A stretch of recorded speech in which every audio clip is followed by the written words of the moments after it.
그래서 많은 분들이 어떻게 하다 회복적 사법으로 갔어? 라고 하면 저는 하나의 큰 터닝 포인트는 아니었던 것 같아요. 공부를 하면서 조금 내가 생각하는 정의란 뭘까라고 하는 부분에 대한 질문, 그리고 질문에 대한 해답을 찾아가는 과정에서 저는 여기에 와 있다고 봐요.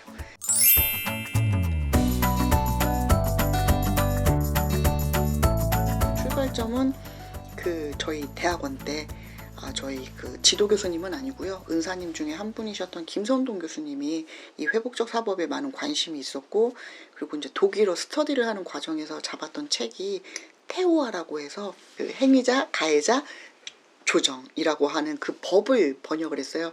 그러면서 자연스럽게 회복적 사법을 안내를 하셨고, 그래서 참 특이하다. 왜냐면 우리는 잘못한 거에 대한 무게를 재고 처벌을 하는데 그 기반이 된 게 사실은 형사사법이고, 저 역시도 최고의 베이스는 이거거든요. 그러면 잘못한 만큼의 그 무게를 재는 거, 근데 그걸 단순히 외부에서 재는 게 아니라 내가 생각하고 있고, 그리고 피해를 입은 사람이 생각하고 있는 그 저울이 조금 바뀔 필요는 있다라고 하는 곳에서 하나의 출발을 했고요. 그리고 박사학위 논문을 이제 주제를 잡을 때쯤 그때 여중생 살인 사건이 있었어요. 뭐냐면 여중생이 계속 폭력을 휘두르는 아버지가 자는 사이에 폭력 가장을 살해한 사건이었거든요. 근데 제가 관심 있었던 게 양형이라고 형량을 측정하고 형사 책임에 관한 부분이었다 보니까 이 피해자가 가해자가 되는 이런 부분에 있어서 우리가 생각하는 책임은 뭘까? 우리가 생각하는 형사 책임은 뭘까?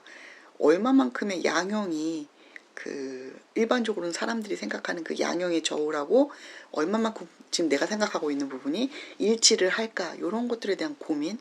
그러다가 해외에 좀 나가고 싶다라고 해서 형사 절차에서 피해자 요거를 주제로 잡고, 저 같은 경우에는 우리나라는 피해자 학이라고 하는 학회나 이런 것들이 일본의 전신을 갖고 있거든요. 일본으로 나가게 됐어요. 근데 그 단계에서도 이제 관심이 있다고 하니까 와세대 대학 중심으로 거기서는 수복적 사법이라고 얘기를 하거든요. 근데 일본은 사실은 연구는 활발한데 실천은 많이 못하는 부분들이 있어요. 그래서 수복적 사법을 공부를 하고, 그러고 이제 한국에 와서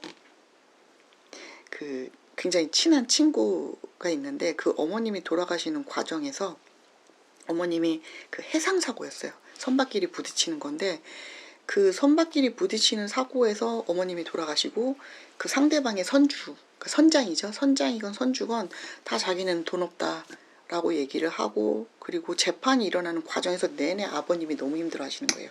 왜냐면 자기 눈앞에서 같이 배를 타고 계셨거든요. 자기의 사랑하는 그 배우자가 죽었고, 그리고 상대방이 어느 정도의 책임이나 이런 걸 해야 되는데 단순히 자기네는 돈이 없다라는 것만 계속 반복을 하면서 나는 형량을 살겠다라고 하는 과정에서 이분이 금고라고 하는, 징역보다 더 낮은 거거든요. 근데 금고 1년의 형을 받아요.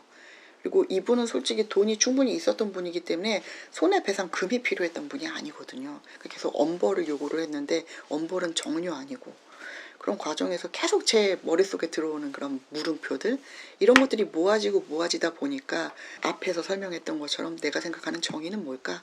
내가 생각하는 형사법에서의 책임은 뭘까라고 하는 부분들, 그리고 이게 요즘 형사사법의 동향하고도 계속 좀 맞아떨어지는 것 같아요. 국제적으로도 회복적 사법에 대한 것들이 형사사법 안에서 계속 녹아 들어가게 되고, 우리가 지고 있는 이 책임이라는 게 과연 어디까지 필요한 부분이고 어느 영역까지 책임의 영역 안에 들어와야 될까라고 했던 부분인 것 같아요. 그래서 그런 과정에서 계속 연구자의 길을 걷다 보니까 자연스럽게 형사조정위원들 전문화 교육이 있어요. 그때 만난 게 조균석 교수님이라고 하셔서 지금 현재 형사조정이나 범죄피해자지원센터나 이런 거를 검사인 때 시절에 구축을 하셨던 분이다 보니까 그 당시에 형사조정위원들 전문화 교육을 했거든요. 전국 교육을. 그러다 보니까 거기서 스텝으로 들어가서 일하다가 자연스럽게 RJ 관련된 분들 만나게 되고, 그리고 그 전에 계속 책을 보다 보니까 너무 피상적인 거예요. 그냥 지금 말한 것처럼 피해자와 가해자가 만나가지고 자발적인 합의하에 책임을 진대. 근데 그게 어떻게 가능하지? 라고 하는 부분, 그리고 우리는 되게 잘못을 하면 변명하고 심지어는 거짓말도 하고 책임을 회피하는 게 우리가 늘 보던 모습이었는데 이게 어떻게 가능하지?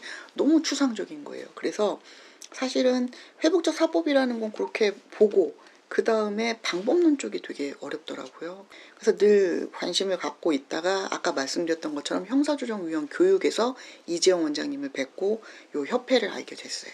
철학에 대한 부분이 궁금하다라고 해서 워크숍에 참여를 했었어요. 그리고 나서 이제 나름대로 이렇게 공부나 연구 쪽에 방향을 잡아가고, 사실 지금 저도 잘 모르겠어요. 그래서 이게 너무 좀 범위도 광범위하고, 그리고 아까 말씀드렸던 것처럼 커다란 철학 안에서 각각의 실천 영역 안에서 들어가서 녹아났을 때 거기서 약간씩 변형이 필요한 부분은 당연히 있고 하다 보니까 저도 아직 모르겠고, 그래서 아까 말씀드렸던 것처럼 공동체가 저한테는 아직까지도 어렵다라고 하는 부분 역시도, 저 역시도 공동체 안에서 회복을 해본 적이 없고 솔직히, 그리고 그 공동체가 어떻게 운영이 되는 게 가장 좋을까라고 하는 걸 실제로 본 적도 없고, 그런 이제 부분적으로 간접적인 경험들로 요즘 그 협회에서 소개하고 있는 이런 것들을 보고 맛배기 하고 있는 정도. 그래서 장님이 코끼리 만지면서 이런 거야 라고 하면서 부분 그림을 그리면서 하나로 크게 짜맞춰 가고 있는 단계일 것 같아요.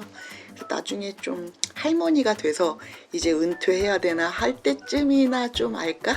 이런 생각으로 이렇게 다듬어 가고 있는 중입니다.